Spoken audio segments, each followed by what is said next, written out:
MBS Radio se une a Himalaya. Todo el contenido de MBS Radio lo encuentras en la aplicación gratuita de Himalaya. Y bueno, le doy la bienvenida a Pedro Tello con un tema importante, la desaparición, lo que pone punto final a las zonas económicas especiales, un proyecto que pues lo que buscaba era sacar adelante sobre todo a las regiones más desfavorecidas a lo largo de la historia. ¿Cómo estás, Pedro? Muy buenos días. Sí, claro, y qué gusto saludarte a ti y a quienes siguen este espacio. Fíjate que sí, tienes mucha razón. Con un decreto que el día de ayer se publicó en el Diario Oficial, finalmente el gobierno de Andrés Manuel López Obrador le pone punto final al proyecto de las 7 zonas económicas especiales, que fue uno de los planteamientos o de las políticas públicas más emblemáticas de la administración de Enrique Peña Nieto. Y con este decreto, Citlali Auditorio, estamos frente a un ejemplo más de esos proyectos sexenales a los que se les invierte una importante cantidad de recursos. Ustedes recordarán cuántas reuniones se realizaron en los estados del sureste de nuestro país, convocando a empresarios locales, convocando a empresarios nacionales, convocando a las autoridades locales, en fin, para tratar de crear este ambiente de certidumbre en torno al desarrollo de zonas económicas especiales que se decía en la administración de Enrique Peña Nieto era la mejor respuesta para cerrar la brecha entre el desarrollo o entre la región norte de nuestro país, perfectamente desarrollada y vinculada fundamentalmente al sector exportador, y el sureste atado finalmente al agro mexicano y con serios problemas de productividad y de eficiencia. Y se buscaba a través de esas 7 zonas económicas especiales, Citlali Auditorio, abrir espacios para atraer empresas, para generar empleos, otorgándoles estímulos fiscales, estímulos laborales, un régimen aduanero especial, un marco regulatorio ágil para la creación y la operación de las empresas. Se ofrecía también darles infraestructura de primer nivel, programas de apoyo para la formación de recursos humanos, para el financiamiento de las empresas, para el desarrollo de la innovación, así como condiciones preferenciales que hicieran que las empresas que decidieran instalarse ahí contasen con muy bajos costos de operación, pero al mismo tiempo con todos los elementos para convertirse en firmas productivas de cara a la generación de empleos y sobre todo de oferta exportable. Y ese proyecto, Citlali Auditorio, que empezó en septiembre del 2017, hace poco más de 24 meses, llegó a su fin el día de ayer, porque desde la llegada de Andrés Manuel López Obrador a la presidencia de la República, prácticamente el futuro del proyecto de las zonas económicas especiales había quedado en el aire, en la medida en la que él llegó a dar prioridad a los proyectos de su administración, como lo son el Tren Maya, la refinería de Dos Bocas y el corredor interoceánico del Istmo de Tehuantepec. Y bueno, pues eso lo que fue desdibujando paulatinamente el desarrollo y el proyecto mismo de las zonas económicas especiales, y ayer finalmente y por decreto presidencial prácticamente han quedado liquidadas. ¿Por qué nunca operaron? Bueno, pues se argumenta en el decreto, entre otras razones, porque los gobiernos de las entidades federativas y los municipios nunca generaron los proyectos de inversión pública y de equipamiento de infraestructura para comenzar a articular todo este campo, todo este escenario que permitiera la atracción de empresas.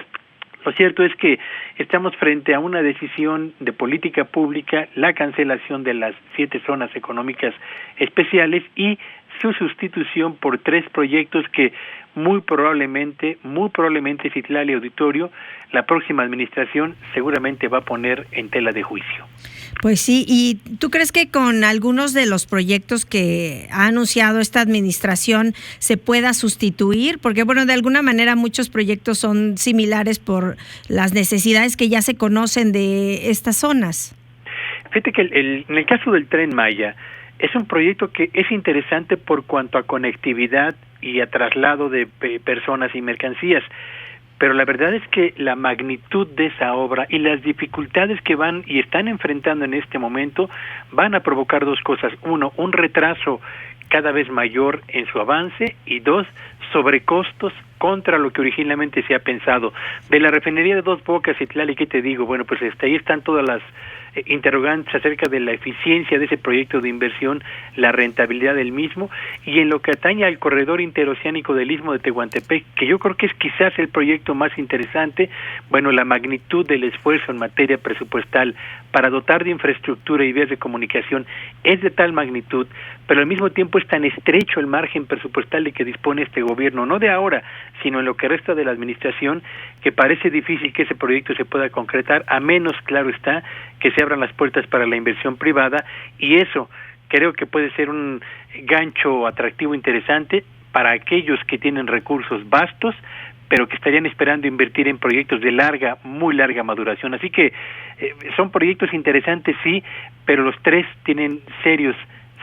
interrogantes sobre su propia viabilidad en el corto plazo, Citlali. Y, por ejemplo, ¿qué resultados había dado este proyecto de Enrique Peña Nieto de las zonas económicas especiales? Fíjate que había prospectos de empresas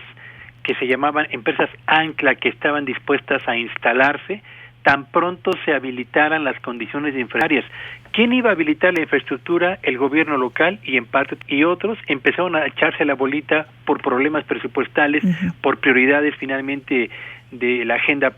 pública del gobierno federal o del gobierno estatal, y esos proyectos de infraestructura finalmente no se fueron concretando, y las empresas que habían señalado estar dispuestas a invertir, que incluso habían articulado ya planes de negocio, se quedaron a la espera del primer paso que debió haber dado el gobierno federal, pero también el gobierno estatal, y al ver que nunca llegó, pues evidentemente se desvanecieron esos proyectos, Citlali. Bueno, pues ahí está lo que determinó, por un lado, Peña Nieto con las expectativas, ¿no?, de generación de empleos, de generación de inversión. Creo que eran como 5,300 millones de dólares lo que esperaban al principio de inversión en los diversos proyectos de estas zonas, pero tampoco se concretó, y de alguna manera pues el gobierno ya lo había adelantado, el gobierno de López Obrador, que muchos de los programas iban a desaparecer. Y ahora quizás lo importante, Citlali, auditorio, está en el hecho de que asumir que estos tres proyectos, el Tren Maya, la refinería de Dos Bocas y el corredor interoceánico del Istmo de Tehuantepec, van a suplir el vacío que deja la cancelación de las 7 zonas económicas especiales,